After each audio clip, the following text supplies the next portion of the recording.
ഓം ശ്രീ സായിരാം. സ്വാമിയുടെ പാതാരവിന്ദങ്ങൾ സാഷ്ടാംഗം പ്രണമിച്ചുകൊണ്ട് അന്തർശൗച യജ്ഞത്തിന്റെ 315 ഭാഗത്തിലേക്ക് എല്ലാവർക്കും സ്വാഗതം.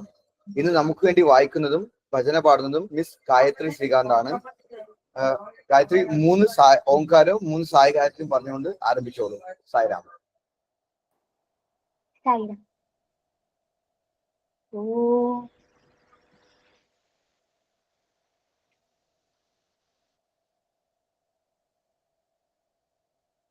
ഓം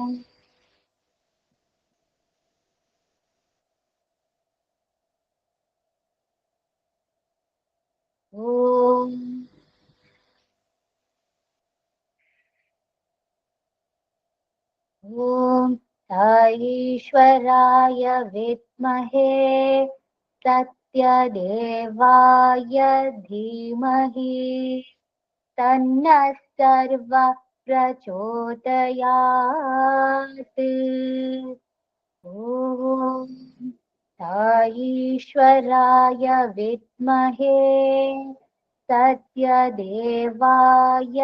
ധീമഹി തന്നഃ സർവ പ്രചോദയാത്. ഓം ഈശ്വരായ വിദ്മഹേ സത്യദേവായ ധീമഹി തന്നഃ സർവ പ്രചോദയാത്. ഓം ശാന്തി ശാന്തി ശാന്തി. ഓം ശ്രീ സായിരാം. അധ്യായം 25. സേതുബന്ധനം. സമുദ്രം തരണം ചെയ്യേണ്ടത് എങ്ങനെയാണെന്ന് ശ്രീരാമൻ വാനര പ്രമുഖരുമായി ചർച്ച ചെയ്യുന്നു. വിഭീഷണൻ തങ്ങളിൽ ഒരാളായി മാറിയതിനാൽ ചർച്ചയിൽ പങ്കെടുക്കുവാൻ അനുവദിക്കുന്നു. ഇക്ഷ്വാകു വംശത്തിലെ പൂർവപിതാക്കളിൽ ഒരാളായ സഗരനോടും പുത്രന്മാരോടും സമുദ്രത്തിന് കടപ്പാടുണ്ട്. സാഗരം എന്ന പേര് ലഭിച്ചതു തന്നെ അതുകൊണ്ടാണ്. അതിനാൽ ശ്രീരാമൻ തീരുമാനിച്ചാൽ വാനരസേനയ്ക്ക് വേഗത്തിൽ കടൽ കടക്കാനാവുമെന്ന് വിഭീഷണൻ ഓർമ്മിപ്പിക്കുന്നു. ഇതിനിടയിൽ രാവണന്റെ ചാരനായ ശുഗനെ വിഭീഷണൻ കാണുന്നു. വാനരന്മാർ അയാളെ പിടിച്ചുകെട്ടി ഉപദ്രവിക്കാൻ തുടങ്ങുമ്പോൾ അയാൾ രാമനാമത്തിൽ ആശ്രയിച്ചു ചെയ്യുന്ന അപേക്ഷ രാമൻ കേൾക്കുന്നു. സ്വന്തം വംശത്തിന്റെ ഭാവി നശിപ്പിക്കരുതെന്നും രാമനോട് മാപ്പിനപേക്ഷിക്കുക, ആസന്നമായ മരണത്തെ തടുക്കാൻ അതുമാത്രമേ മാർഗമുള്ളൂവെന്ന സന്ദേശം ശുഗൻ വംശം രാവണന് അയച്ചു. ശുഗൻ രാമപാദങ്ങളിൽ വന്ദിച്ചിട്ട് വിടവാങ്ങി. രാവണസഭയിൽ ശുഗൻ എല്ലാ വൃത്താന്തങ്ങളും അറിയിക്കുന്നു. വിഭീഷണനെ അഭിഷേകം ചെയ്ത് ലങ്കയുടെ അധിപനാക്കിയെന്നും പറയുന്നു. രാമന്റെ കാരുണ്യം കൊണ്ടാണ് അംഗഭംഗങ്ങളില്ലാതെ താൻ ഇവിടെ നിൽക്കുന്നത്. വാനരസേനയുടെ വലിപ്പവും ഗാംഭീര്യവും തനിക്ക് വർണ്ണിക്കാനാവില്ല. രാമനാമ മഹത്വം കൊണ്ട് അജയ്യരാണവർ. രാവണന്റെ പേരു കേട്ടാൽ അവർ ക്രോധം കൊണ്ട് സ്വയം മറക്കുന്നു. ഒരു രാമബാണം കൊണ്ട് സമുദ്രം വറ്റിക്കാൻ അദ്ദേഹത്തിന് കഴിവുണ്ട്. ഈ വിവരണമൊക്കെ പുച്ഛിച്ചു തള്ളിയ രാവണന്റെ ബുദ്ധിശൂന്യതയോർത്ത് വീണ്ടും രാമനെ അഭയം പ്രാപിക്കാനും സീതാദേവിയെ തിരികെ നൽകാനും ശുഗൻ ഉപദേശിക്കുന്നു. ഇത് കേട്ട് കോപാന്ധനായ രാവണൻ ശുഗനെ ചവിട്ടി പുറത്താക്കുകയും ശുഗൻ രാമന്റെ ശരണം പ്രാപിക്കുകയും ചെയ്യുന്നു. ശുഗനെ സഹോദരനെ പോലെ സ്വീകരിക്കുവാൻ രാമൻ വാനരന്മാരെ ഉപദേശിക്കുന്നു. സമുദ്രം വഴിയൊരുക്കാത്തതിനാൽ അതൃപ്തനായ രാമൻ ധാർഷ്ട്യം ഉള്ളവർ ദയ അർഹിക്കുന്നില്ല. ദുർബുദ്ധികളും ക്രൂരന്മാരും ദയ അർഹിക്കുന്നില്ല. അവർ ഉപദേശത്തിനും അർഹരല്ല. അതിനാൽ രാമൻ വില്ലുകുലച്ച് ബാണം തൊടുത്തു. അപ്പോൾ സമുദ്ര രാജാവായ വരുണന്റെ ശബ്ദം കേട്ടു. നളൻ, നീലൻ എന്ന 2 സേനാനായകന്മാർക്ക് പണ്ടൊരു മഹർഷിയുടെ ശാപം ലഭിച്ചിട്ടുണ്ടെന്നും ആ ശാപം ഇപ്പോൾ ഉപകാരപ്രദമാകുമെന്നും ഒരു സന്ദേശമാണ് കേട്ടത്. നളനും നീലനും കുട്ടികളായിരുന്നുമ്പോൾ മഹർഷിമാരുടെ ആശ്രമത്തിൽ ചെന്ന് അവർ പൂജിക്കുന്ന താളഗ്രാമങ്ങൾ വെള്ളത്തിലേക്ക് എറിയുക പതിവായിരുന്നു. അതുകൊണ്ട് ഈ കുട്ടികൾ എറിയുന്ന കല്ലുകൾ വെള്ളത്തിൽ താഴാതെ എറിഞ്ഞ സ്ഥലത്തു തന്നെ നിൽക്കട്ടെ എന്നായിരുന്നു ശാപം. അതിനാൽ ഓരോ കല്ലിനും കുന്നിനും രാമനാമം എഴുതി സമുദ്രത്തിലിട്ടാൽ അത് അവിടെ തന്നെ നിൽക്കും. അങ്ങനെ പാലമുണ്ടാക്കാൻ കഴിയും. സത്യധർമ്മങ്ങളുടെ രക്ഷാണാർത്ഥം പ്രകൃതി പോലും സഹായവുമായി എത്തുന്നതാണ് ഇവിടെ നാം കാണുന്നത്. രാമബാണത്തിന് ലക്ഷ്യമായി സമുദ്രത്തിന്റെ ഉത്തര തീരത്തിലുള്ള ദ്രുമകൂല്യം എന്ന പ്രദേശം കാട്ടിക്കൊടുത്തു. അത് ഒരു മണലാരണ്യമായി തീർന്നു. ശ്രീരാമന്റെ നാമാങ്കിതമായ പാലം ജീവിതസാഗരത്തിന്റെ മറുകര എത്താൻ മനുഷ്യനെ സഹായിക്കുന്നു പാലമാണെന്ന് ഹനുമാൻ അഭിപ്രായപ്പെടുന്നു. വാനരന്മാർ രാമഘോഷത്തോടെ കൊണ്ടുവന്ന കൂറ്റൻ പാറകളും കുന്നുകളുമൊക്കെ നളനും നീലനും സമുദ്രത്തിലിട്ടു. 5 ദിവസം കൊണ്ട് ഭക്തരും ശക്തരുമായ വാനരന്മാർ 100 യോജന നീളമുള്ള പാലത്തിന്റെ പണി പൂർത്തിയാക്കി. നളനും നീലനും അത് രാമപാദത്തിൽ സമർപ്പിച്ചു. വാനരന്മാർ കുന്നുകളെടുത്ത് വരുമ്പോൾ പാലം പണി കഴിഞ്ഞതിനാൽ തങ്ങൾ നിൽക്കുന്ന സ്ഥലത്ത് അവയെ സ്ഥാപിച്ച് വിശ്രമിച്ച ശേഷമേ മുന്നോട്ടു പോകാവൂ എന്ന കൽപ്പന ഇവ നൽകിയത് എല്ലാവരെയും അതിശയിപ്പിച്ചു. അതിൻ പ്രകാരം ഹനുമാൻ കൊണ്ടുവന്നുകൊണ്ടിരുന്ന വലിയ കുന്ന് താൻ അപ്പോൾ നിന്നിരുന്ന വൃന്ദാവനത്തിൽ വെച്ചു. പാലത്തിന്റെ പണി തീർന്നതിനാൽ തനിക്ക് രാമസേവയ്ക്ക് അവസരം ലഭിച്ചില്ലല്ലോ എന്ന കുന്നിന്റെ വിലാപം ഹനുമാൻ രാമനോട് പറയുന്നു. പുഞ്ചിരി തൂകിക്കൊണ്ട് രാമൻ പറഞ്ഞു, ദ്വാപരയുഗത്തിൽ താൻ അതിനെ 7 പകലും 7 രാവും തന്റെ വിരലിൽ ഉയർത്തി നിർത്തും. ആ കുന്നാണ് ഗോവർദ്ധന പർവ്വതം. മനുഷ്യന്മാർക്കോ മറ്റു ജീവികൾക്കോ മാത്രമല്ല, സ്ഥാവര ജംഗമ വസ്തുക്കൾക്കു പോലും ഈ പ്രപഞ്ചത്തിൽ ഈശ്വരന്റെ കടാക്ഷം ലഭിക്കുന്നു. തന്റെ സൃഷ്ടിയിലുള്ള അണുവിനോടും ബൃഹത് ബുഹിത്തിനോടും ഭഗവാന് ഒരേ സ്നേഹവും കാരുണ്യവുമാണ്. സ്വാമിയുടെ വൃന്ദാവനത്തിൽ ഇപ്പോഴും സായി രമേശ് ഹാളിന്റെ സ്ഥാനത്തുണ്ടായിരുന്ന അനേക വർഷങ്ങൾക്ക് പ്രായമുള്ള ഒരു കൂറ്റൻ ആലിന്റെ തണലായിരുന്നു പണ്ട് ദർശനവേദി. ഈശ്വര സന്നിധി ജീവിക്കാൻ തപസ്സു ചെയ്ത ഒരു ഋഷിവര്യനായിരുന്നു ആ ആൽമരം എന്ന് സ്വാമി പറഞ്ഞിട്ടുണ്ട്. അതുപോലെ തന്നെ സായി ഗീത എന്ന ആനയും പൂർവജന്മത്തിലെ ഭക്തനും ശ്രേഷ്ഠനുമായ ഒരു ആത്മാവായിരുന്നു.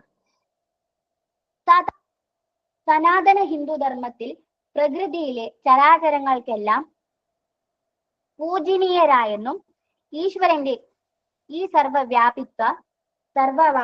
സർവവ്യാപിത തത്വത്തിന്റെ അറിവുള്ളത് കൊണ്ടാണ് വിഭീഷണന്റെ അപേക്ഷ പ്രകാരം ശിവഭക്തനായ രാവണനെ നേരിടുന്നതിന് മുമ്പ് പാലം തുടങ്ങുന്ന സ്ഥാനത്ത് ഒരു ശിവലിംഗം പ്രതിഷ്ഠിച്ച് ശ്രീരാമൻ സമുദ്രജലത്താൽ അഭിഷേകം ചെയ്തു. ഹനുമാൻ കൊണ്ടുവരപ്പെട്ടതും ശ്രീരാമന് പ്രതിഷ്ഠിക്കപ്പെട്ടതുമായ ആ ലിംഗം രാമേശ്വര ലിംഗം എന്ന പേരിലും ആ സ്ഥലം രാമേശ്വരം എന്ന പേരിലും ഇന്ന് പ്രസിദ്ധമാണ്.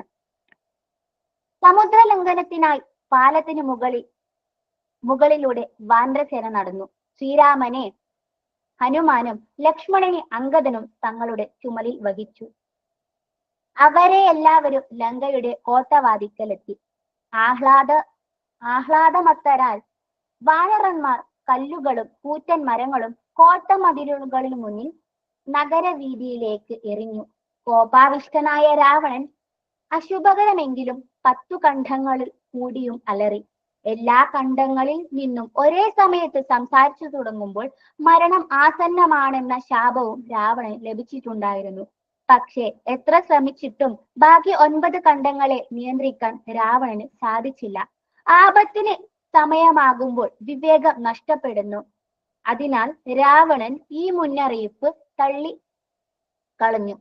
രാവണൻ ഭയവിഹ്വലനായണെന്നു കണ്ട മണ്ഡോദരി അദ്ദേഹത്തെ ഉപദേശിക്കാൻ തീരുമാനിച്ചു. ഭക്തി കൊണ്ടും ആദരവ് കൊണ്ടും വശത്താക്കാൻ സാധിക്കുന്നവരെ വിദ്വേഷം വെറുപ്പും കൊണ്ട് എതിർക്കരുത്. മിന്നാമിനുങ്ങിന് സൂര്യനെ തോൽപ്പിക്കാനാകില്ല, അതുപോലെ രാവണന് രാമനെ ജയിക്കുവാൻ സാധിക്കുകയില്ല. തനിക്കും തന്റെ പ്രജകൾക്കും നാശം വരുത്താതിരിക്കുക. അങ്ങ് രാമനെതിരെ യുദ്ധം ചെയ്താൽ മഹാദേവന്റെ കാരുണ്യവും അങ്ങേക്ക് നഷ്ടമാകും. സൽക്കർമ്മങ്ങൾ കൊണ്ടു മാത്രമേ ഈശ്വര കാരുണ്യം നേടാൻ സാധിക്കുകയുള്ളൂ. പതിവ്രതാരത്നമായ സീതയെ രാമന് തിരികെ നൽകി മാപ്പിനപേക്ഷിക്കൂ എന്ന് കരഞ്ഞുകൊണ്ട് മണ്ഡോദരി അപേക്ഷിച്ചത്. പക്ഷെ രാവണൻ തന്നോളം ഭുജബലം ആർക്കുമില്ലെന്ന് പറഞ്ഞ് ധൈര്യമായിരിക്കാൻ മണ്ഡോദരിയോട് പറഞ്ഞിട്ട് രാജസദസ്സിലേക്ക് പോകുന്നു. ദുരഭിമാനവും വ്യാജമായ ഡംബും ഉപേക്ഷിക്കാനാവാത്തവരുടെ അനിവാര്യമായ വിധിയാണിത്. അവർ സതുപദേശം സ്വീകരിക്കലില്ല. ജ്വരബാധയുള്ളവർക്ക് മധുര പദാർത്ഥങ്ങൾ കയ്പായി തോന്നും. അഹന്തയുടെ വിഷജ്വരം പിടിച്ച ഒരാൾ സതുപദേശങ്ങൾ വിഷമെന്നതുപോലെ തള്ളിക്കളയും. ഇതാണ് ലോകത്ത് നാം കാണുന്നതും. ആമാശയത്തിന് ഭക്ഷണ ഉരുളകൾ പോലെയാണ് മർക്കടന്മാരെങ്കിൽ ഒരു മർക്കടൻ ഇവിടെ വന്നപ്പോൾ എന്താണുണ്ടായത്? നഗരത്തിൽ ചുട്ടുചാമ്പലാക്കി അനേകം രാക്ഷസന്മാരെയും കൊന്നിട്ട് കൂസലൊന്നുമില്ലാതെ ആ വാനരൻ പോയി. അതിനാൽ മന്ത്രിമാരുടെ മുഖസ്തുതി കൊണ്ട് വിജയം വരിക്കാനാവില്ല എന്ന് പ്രഹസ്തൻ തന്റെ പിതാവായ രാവണനെ ഉപദേശിക്കുന്നു. നമ്മുടെ വംശത്തെ നാശത്തിൽ നിന്നും രക്ഷിക്കുന്നതിലാണ് നമ്മുടെ വിജയം. അങ്ങ് സീതാദേവിയെ തിരികെ നൽകുക എന്നും അദ്ദേഹം ഉപദേശിച്ചു. ലക്ഷ്മണന്മാർക്കു വേണ്ടി വാനരന്മാർ പ്രത്യേക താവളം ഒരുക്കി. സുഗ്രീവനും ഹനുമാനും ലക്ഷ്മണനും അംഗദനും മറ്റും രാമസേവയിൽ മുഴുകി അവിടെയിരുന്നു. അന്ന് വിശ്രമിച്ച ശേഷം അടുത്ത ദിവസം രാവിലെ അംഗദനെ രാവണ സന്നിധിയിലേക്ക് ദൂതനായി അയക്കാൻ തീരുമാനിച്ചു. ഭയലേശമില്ലാത്ത അംഗദൻ രാവണന്റെ മുന്നിലെത്തി. താൻ ശ്രീരാമദൂതനാണെന്നും രാവണന്റെ മിത്രമായിരുന്ന ബാലിയുടെ മകനാണെന്നും തന്നെ പരിചയപ്പെടുത്തി. രാവണൻ ചെയ്ത അധർമ്മങ്ങളെയോർത്ത് അംഗദൻ കോപാകുലനാകുന്നു. രണ്ടുപേരും ക്രോധത്തോടെ വാദപ്രതിവാദങ്ങൾ ചെയ്യുന്നു. ഒടുവിൽ രാവണനോട് സംസാരിക്കുന്നത് നിഷ്ഫലമാണെന്ന് കണ്ട് രാവണന്റെ 4 കിരീടങ്ങൾ എടുത്ത് എറിഞ്ഞ് ശ്രീരാമന്റെ പാദങ്ങളിൽ വീഴ്ത്തുന്നു. രാവണൻ കോപക്കലിയോടെ അംഗദന്റെ കാലിൽ പിടിച്ച് നിലത്തടിക്കാൻ ശ്രമിച്ചു. തന്റെ പാദങ്ങളിൽ അല്ല പിടിക്കേണ്ടതെന്നും രാമപാദങ്ങളിൽ പിടിക്കുക എന്നും അംഗദൻ പറയുന്നു. അംഗദൻ കാലൊന്നു കുടഞ്ഞപ്പോൾ രാവണൻ ബോധരഹിതനായി നിർവര്യനായി നിലം പതിച്ചു. യുദ്ധമല്ലാതെ രാവണന്റെ ദുഷ്ടതയ്ക്ക് മറ്റൊരു ശമനൌഷധം ഇല്ലെന്നുറപ്പിച്ച് അംഗദൻ മടങ്ങുന്നു. രാവണൻ അന്തപുരത്തിൽ പ്രവേശിച്ചപ്പോൾ മണ്ഡോദരി വീണ്ടും ഉപദേശിക്കുന്നു. രാക്ഷസവംശത്തിന്റെ നാശം അടുത്തതിനാൽ അതൊന്നും രാവണൻ ശ്രദ്ധിക്കുന്നില്ല. രാവണൻ വിദ്യജിഹ്വൻ എന്ന രാക്ഷസനെ വിളിച്ച് അയാളുടെ ജാലവിദ്യയാൽ രാമന്റെ ശിരസും അമ്പും വില്ലുകളും തന്റെ മുൻപിൽ എത്തിക്കാൻ ആജ്ഞാപിക്കുന്നു. അതെടുത്ത് സീതാദേവിയുടെ സമീപം വയ്ക്കുന്നു. ഒരു മാത്ര സീത ഭയവിഹ്വലയായെങ്കിലും പെട്ടെന്ന് രാവണന്റെ സൂത്രമാണെന്ന് മനസ്സിലാക്കുന്നു. രാമനെ ഒന്ന് സ്പർശിക്കുവാൻ പോലും രാവണന് കഴിയില്ലെന്നും ഇത്തരം കുബുദ്ധികളും കുതന്ത്രങ്ങളും രാവണന്റെ അന്ത്യത്തെ കുറിക്കുന്ന സൂചനകളാണെന്നും ദേവി പറയുന്നു. വിഭീഷണ ഭാര്യയായ സരമയും സീതയെ സമാധാനിപ്പിച്ചു. വാനരസേന ലങ്കാനഗരത്തിൽ പ്രവേശിച്ച വൃത്താന്തം ദേവിയെ അറിയിക്കുന്നു. അധർമ്മത്തിന്റെ പാതയിൽ പ്രവേശിച്ചു കഴിഞ്ഞവരെ പിന്തിരിപ്പിക്കുക ദുഷ്കരമാണ്. സതുപദേശങ്ങളോ വേണ്ടപ്പെട്ടവരുടെ അപേക്ഷകളോ ഒന്നും അവരെ പിന്തിരിപ്പിക്കുകയില്ല. അഹന്തയും കാമവും ക്രോധവും ഒരുവന്റെ ഭക്തിയെ പോലും നിഷ്പ്രഭമാക്കുന്നു എന്ന് രാവണൻ നമ്മെ പഠിപ്പിക്കുന്നു. ജയ് സായിരാം. നന്നായിട്ട് വായിച്ചു കേട്ടോ മോളെ. ഇനി ഭഗവാന്റെ ഇത് കഴിഞ്ഞിട്ട് വീഡിയോ ഓൺ ചെയ്ത് ഭജന പാടിക്കോളൂ.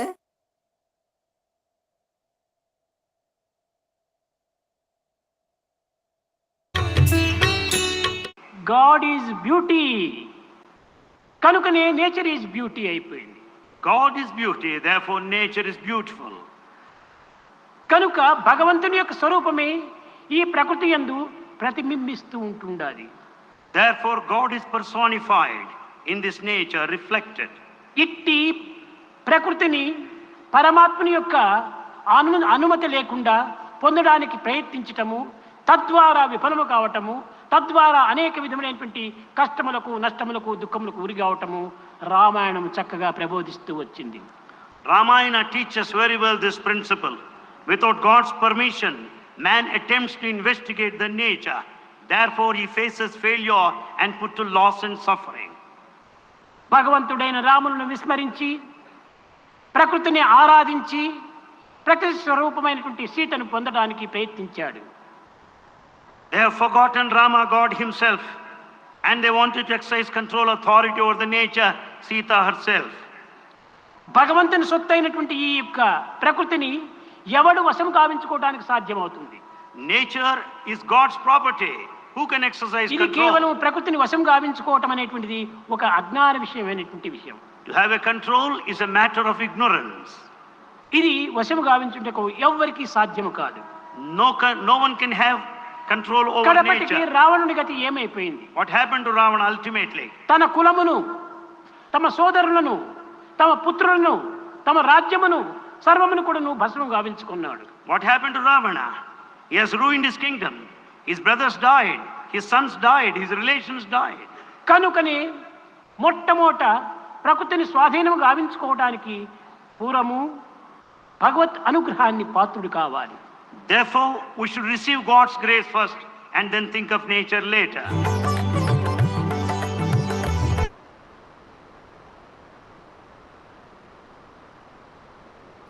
ഗായത്രി ഭജന പാടിക്കോളൂ മോളെ. വീഡിയോ ഓൺ ചെയ്യണേ. దశరథ నందన రామా దయా సాగర రామా, దశరథ నందన రామా దయా సాగర రామా, రఘుకుల తిలక రామా సత్య సాయి శ్రీ పరంధామా, రఘుకుల తిలక రామా సత్య సాయి శ్రీ పరంధామా, దశరథ నందన రామా దయా సాగర రామా, అహల్యోదారక రామా శాంత విమోచన రామా, అహల్యోదారక రామా శాంత విమోచన రామా, షిరిడిపురి సారామా పుట్టపర్తి పురి పరంధామా, షిరిడిపురి సారామా పుట్టపర్తి పురి పరంధామా, దశరథ నందన రామా దయా సాగర రామా, రఘుకుల తిలక రామా సత్య సాయి శ్రీ పరంధామా, దశరథ నందన రామా దయా సాగర రామా, అహల్యోదారక రామా శాప విమోచన రామా, షిరిడిపురి సారామా పుట్టపర్తి పురి పరంధామా, షిరిడిపురి సారామా పుట్టపర్తి పురి పరంధామా, దశరథ నందన రామా దయా సాగర രാമാ. നൈസ് മോളെ, നന്നായിട്ട് പാടി കേട്ടോ. അപ്പോൾ നമുക്ക് ക്വിസിലേക്ക് കടക്കാം. സമുദ്രം എന്തുകൊണ്ടാണ് ശ്രീരാമനുമായിട്ട് കടപ്പെട്ടിരിക്കുന്നത്? സത്യഭാമ, ശ്യാമള പറയും. സമുദ്രം, സാഗരം എന്നുള്ള പേര് വന്നെ സഗരന്റെയും സഗരന്റെ പുത്രന്മാരും കൂടെ പണ്ട് യാഗത്തിലുള്ള അശ്വത്തിനെ കാണാതെ പരിധി അവര് മണ്ണ് കുഴിച്ച് നോക്കി അവര് അങ്ങനെ സാഗർ എന്ന പേര് പോലും ശ്രീരാമന്റെ പൂർവികരിൽ നിന്നാണ് കിട്ടിയത്. അതുകൊണ്ടാണ്. രാവണന്റെ ദൂതനായിട്ട് വന്നത് ആരാണ്? ശ്യാമള.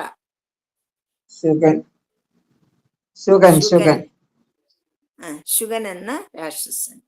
വാനരസേനയെ പറ്റി ശുഗൻ എന്താണ് പറഞ്ഞത്?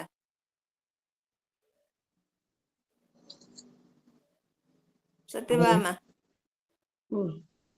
ഒരുപാട് ശക്തിയും ഭക്തിയുള്ള ആൾക്കാരാണ് അവര്. രാമനാമം കൊണ്ട് അവര് ബലന്മാരായി തീർന്നു. എത്രയോ നാവുണ്ടായാലും 1000 നാവുണ്ടായാലും അവരുടെ പരാക്രമത്തെ കുറിച്ചും കാര്യങ്ങളെ കുറിച്ചൊന്നും വിവരിക്കാൻ പറ്റില്ല എന്നുള്ള.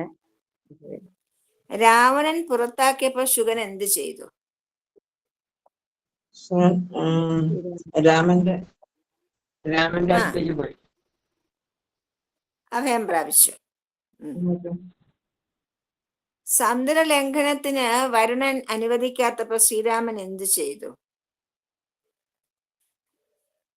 ആഗ്നേയാസ്ത്രം പ്രയോഗിച്ചു. അയച്ചില്ല, അയക്കാനായിട്ട് തുടങ്ങി. ശ്രമിച്ചു.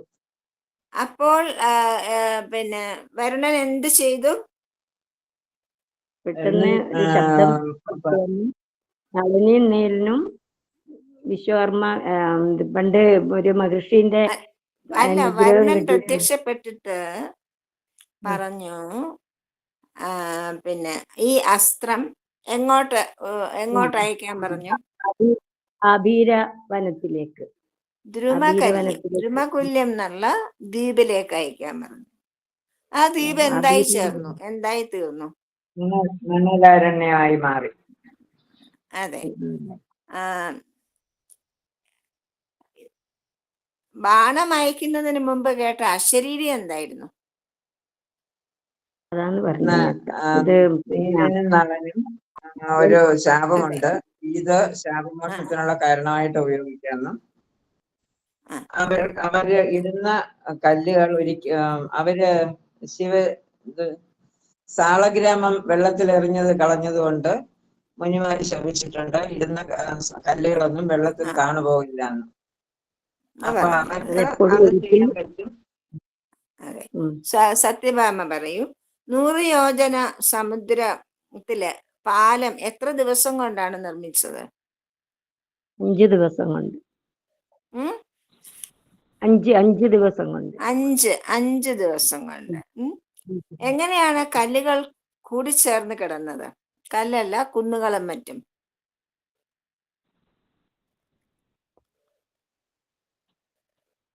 കൂടിച്ചേർന്നത് എന്തുകൊണ്ടാണ്? രാമ എന്ന നാമം അത് ആകർഷിക്കപ്പെട്ടതുകൊണ്ട്. അതെ. ഹനുമാൻ കൊണ്ടുവന്ന ഒരു കുന്നിന് എന്ത് സംഭവിച്ചു? അത് എവിടെയാണ്? വൃന്ദാവനത്തിനടുത്ത്. പാലം പൂർത്തിയായപ്പോൾ ഇവരവര് കൊണ്ടുവരുന്ന കുന്നുകൾ അതാത് സ്ഥലത്ത് വെച്ച് വിശ്രമിക്കാൻ പറഞ്ഞു. സുഗ്രീവനോട് പറഞ്ഞു വെച്ചു. അങ്ങനെ ഹനുമാൻ കൊണ്ടുവന്ന കുന്ന് എവിടെയാ വെച്ചത്? വൃന്ദാവനത്തിനടുത്ത്. വൃന്ദാവനത്തിൽ. ആ കുന്ന് കരഞ്ഞപ്പോ ശ്രീരാമൻ എന്താ ആശ്വാസവചനം പറഞ്ഞു? ദ്വാപരയുഗത്തില് പിന്നെ ഞാൻ 7 രാവും 7 പകലും പിന്നെ ഉയർത്തിപ്പൊക്കും. 7 രാവും 7 പകലും ഞാൻ അതിനെ ഉയർത്തുമെന്ന്, അല്ലേ? രാവണന്റെ നേരെ പോകുന്നതിന് മുമ്പ് ശ്രീരാമൻ എന്ത് ചെയ്യണം എന്നാണ് പറഞ്ഞത്? ലങ്കയിൽ പ്രവേശിക്കുന്നതിന് മുമ്പ് സേതുവിന്റെ തുടക്കത്തിൽ ശ്രീരാമൻ എന്ത് ചെയ്യണം എന്നാണ് വിഭീഷണൻ ഉപദേശിച്ചത്? ശിവലിംഗം സ്ഥാപിക്കണമെന്ന്. എന്തുകൊണ്ട്? രാവണൻ ശിവഭക്തനായതുകൊണ്ട് അവിടെ ശിവലിംഗം സ്ഥാപിക്കണമെന്നും ഭാവിയിൽ അത് മറ്റുള്ളവർക്ക് ഉപകാരപ്പെടും അതെ. എന്ന്. അതിന്റെ പേരെന്തായിരുന്നു? രാമേശ്വരം. ശിവലിംഗേശ്വരി. ആ, രാമേശ്വരം. രാമേശ്വരലിംഗം. രാമനും രാമലിംഗം. ഈശ്വരനും. രാമലിംഗേശ്വരി. രാമേശ്വരം. രാമേശ്വരലിംഗം. ലിംഗം പ്രതിഷ്ഠിച്ചത് എങ്ങനെയാണ്?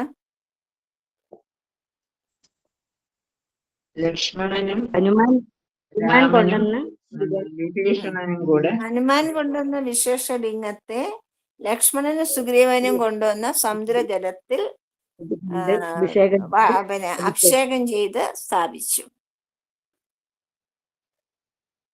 രാമനും കൂട്ടരും ലങ്കയിൽ പ്രവേശിച്ചത് എങ്ങനെയാണ്?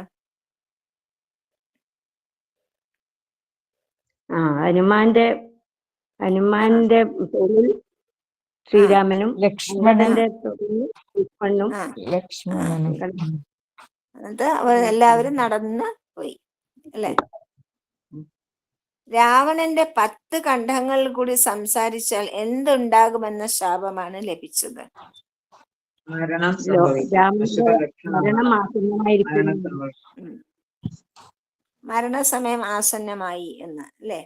മണ്ഡോദരി രാവണന് നൽകിയ ഉപദേശം എന്താണ്? സത്യഭാമ പറയും.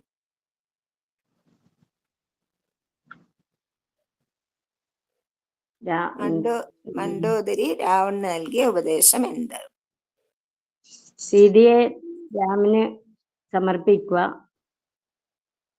ഇല്ല, മിന്നാമിനുങ്ങിന് സൂര്യനെ തോൽപ്പിക്കാനാവില്ല. അതുകൊണ്ട് മിന്നാമിനുങ്ങിനെ പോലെ രാമന്റെ മുമ്പിൽ രാമൻ സൂര്യനാണെങ്കിൽ രാവണൻ മിന്നാമിനുങ്ങിന് അത്രമേ ഉള്ളൂ. അതുകൊണ്ട് തോൽപ്പിക്കാൻ കഴിയില്ല. ക്രോധം ഉപേക്ഷിച്ച് സീതയെ തിരികെ നൽകുക. ഭക്തിയോട് ആദരവോട്. രാവണൻ തന്റെ വാക്ക് തള്ളിക്കളഞ്ഞപ്പോൾ മണ്ഡോദരിക്ക് എന്ത് മനസ്സിലായി? ശ്യാമള പറയും.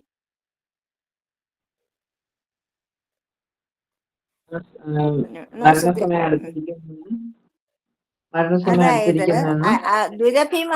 ദുരഭിമാനമുള്ളവർ ഒരിക്കലും സതുപദേശം കേൾക്കില്ല. അത് രാവണൻ മാത്രമല്ല, ഇന്നത്തെ കാലത്തും അങ്ങനെ തന്നെ. ദുരഭിമാനികളായ ആൾക്കാർ, അഹങ്കാരം മൂത്ത ദുരഭിമാനമുള്ളവർ സതുപദേശം ആര് പറഞ്ഞാലും കേൾക്കില്ല. അത് ജരബാധിതർക്ക് മധുരഫലം കയ്പായി തോന്നുന്നതിന് സമമാണ്. അഹന്തയുടെ വിഷജ്വരം ബാധിച്ച രാവണന് സതുപദേശങ്ങൾ കേൾക്കുകയില്ല എന്ന് മണ്ഡോദരിക്ക് മനസ്സിലായി. രാവണപുത്രനായ പ്രഹസ്തൻ എന്താണ് പറഞ്ഞത്? സീതയെ രാമന് തിരികെ കൊടുക്കുക, യശസ്സും പേരും നിലനിർത്തുക. മാത്രമല്ല, മന്ത്രിമാർ അവസരവാദികളാണ്. അവര് സമയം പോലെ അവർക്ക് ഇഷ്ടമുള്ളത് പറയും. അത് ശ്രവിക്കരുത് എന്ന് പറയും. രാമനും ലക്ഷ്മണനും വേണ്ടി വാനരന്മാർ താവളം ഒരുക്കിയത് എവിടെയാണ്? സുബേല പർവ്വതത്തിൽ. സുബേല, വെരി ഗുഡ്. ചന്ദ്രനിൽ കറുത്ത പാട് ഹനുമാൻ കാണാതിരുന്നത് എന്തുകൊണ്ടാണ്? ഹനുമാന് അത് രാമന്റെ പ്രതിബിംബമായിട്ടാണ് മനസ്സിലാക്കിയത്. കറക്റ്റ്. രാമന്റെ പ്രതിബിംബം ചന്ദ്രനിൽ കണ്ടപ്പോ കറുത്ത പാടും കളങ്കമോ ഒന്നും കണ്ടില്ല. രാവണന്റെ സമീപത്തേക്ക് ആരെയാണ് ദൂതൻ അയച്ചത്? അങ്കദനെ. രാവണനെ കണ്ടപ്പോ അങ്കദന് എന്താണ് തോന്നിയത്? രാവണൻ രൂപം കണ്ടപ്പോ അങ്കദന് എന്ത് തോന്നി? കറുത്ത നിറത്തിൽ ധാരണാശക്തിയുള്ള സചേതനമായ ഒരു പർവ്വതം പോലെ തോന്നി. അത്രയ്ക്ക് ആജാനബാഹുവായിരുന്നു. ഒരു കൂറ്റൻ വൃക്ഷത്തിന്റെ ശാഖകൾ എന്ന പോലെ രാവണന്റെ കൈകളെന്നും തോന്നി. രാമന്റെ ദൂത് എന്തായിരുന്നു? അവസാന ശ്രമമായിട്ട് ഒരു അവസരം കൂടെ ഭഗവാൻ കൊടുക്കുകയാണ്. ആ ദൂതിൽ എന്താണ് അങ്കദനോട് പറഞ്ഞയച്ചത്?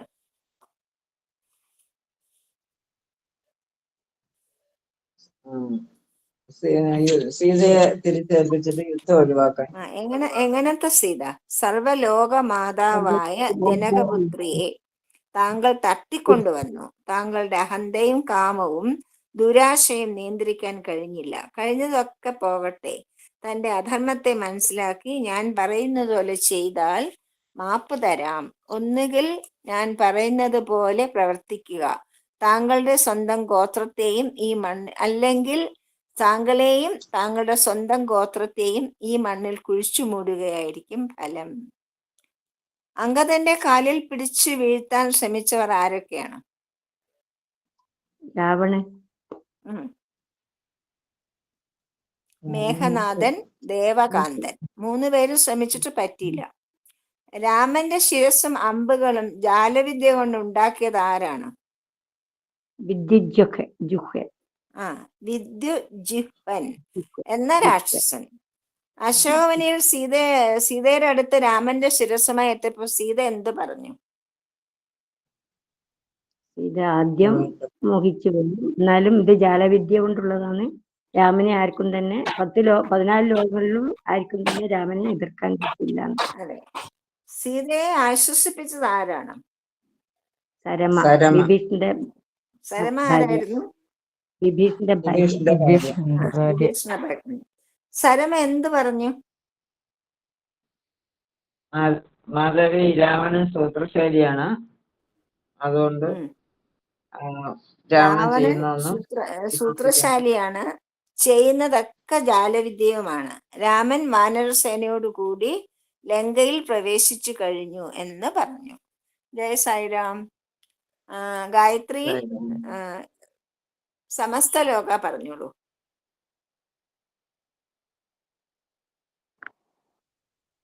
സമസ്ത ലോക സുഖിനോ ഭവന്തു, സമസ്ത ലോക സുഖിനോ ഭവന്തു, സമസ്ത ലോക സുഖിനോ ഭവന്തു. ശാന്തി ശാന്തി ശാന്തി. സൈറാം. സായിരാം.